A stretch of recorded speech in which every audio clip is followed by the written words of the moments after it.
oh. Ang sana may sundalo. Hello guys.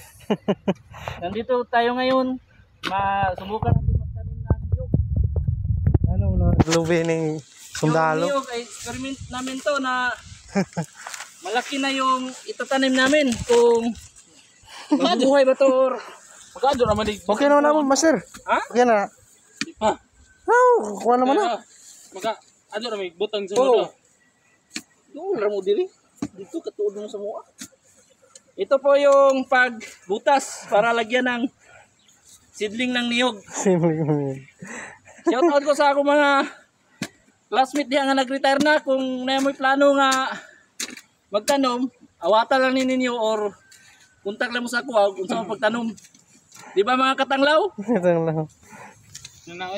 Dapat malaki yung butas para yung kuan niya, yung ugat niya madaling makabuelo. At dapat pag magtanom ka, bukas anina. Straight to. Yung Kakatanim lang natin. talaga na hindi kahiga para Kakatanim lang natin ngayon, oh. Ari na tayo. bukas ko plus na. Ito yung sinasabi na kakatanim pa lang namin, naka-harvest na kami. Marcos.